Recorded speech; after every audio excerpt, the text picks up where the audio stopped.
Yo, what is good, everybody? Welcome back to the channel. Before we even touch the door handle on this absolute unit, do me a solid. Smash that like button, hit subscribe, and ring that notification bell so you never miss a drop. We are finally standing in front of the moment we've all been waiting for. For years, the internet has been going crazy with rumors, leaks, and camouflage spy shots, but the wait is officially over. We are looking at the 2026 Tesla Model Y, codenamed Juniper. Now, let's keep it a buck. The old Model Y was the best-selling car in the world for a reason, but it was starting to look a little NPC energy, you know? It was everywhere, and it was getting stale. Tesla knew they had to cook up something serious to stay on top, and looking at this thing, they didn't just update it, they reinvented the vibe. We're about to do a full deep dive, exterior, interior, tech, 0 to 60 polls, and whether this thing is actually worth your hard-earned cash. Let's start with the face, because this is the biggest glow-up since the Model 3 Highland. If you thought the old Model Y looked like a duck, forget that. The Juniper refresh has completely cleaned up that front fascia. It's sharper, lower, and way more aggressive.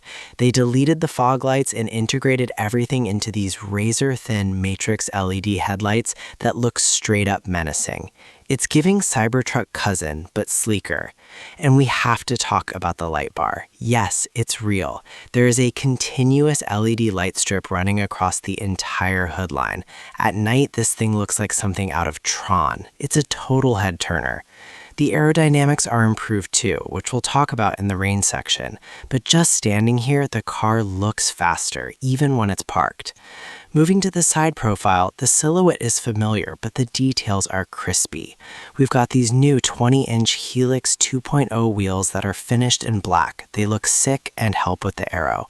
The paint you're seeing here is that new Quicksilver liquid metal color that shifts depending on how the sun hits it. It's high-key the best color Tesla has ever dropped. It makes the body lines pop way more than the basic white. And check the panel gaps. I know, Tesla build quality has been a meme for years, but I'm looking at this and it's tight. Everything is flush. It feels solid. Spinning it to the back, this is where the haters are going to be silenced. The old generic taillights are gone. We now have this connected C-shaped taillight bar that spans the entire width of the trunk. It's 3D sculpted, super premium, and instead of a badge, the word Tesla is floating inside the glass. It looks expensive.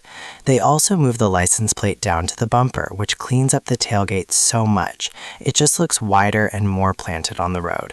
If you're feeling this new design language, share this video with your group chat right now and let them know the future is here. Pop the door, still got those flush handles, and stepping inside, the first thing that hits you is the silence.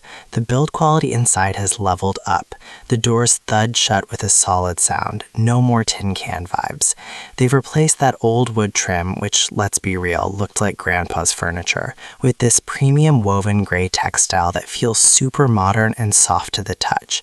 But the party trick is the ambient lighting. It's an active RGB strip that wraps 360 degrees around the cabin, from the door panels across the dash and even into the back. You can change the color to match your fit or your mood. It makes the interior feel like a lounge at night. Now let's address the elephant in the room. The stalks are gone. R.I.P. The steering wheel is completely stockless. You want to signal left? You press a haptic button on the wheel. You want to shift into drive? You swipe on the screen. I'm not gonna lie, it takes a minute to get used to, especially in roundabouts. But once you get the muscle memory, it does make the cockpit look super clean.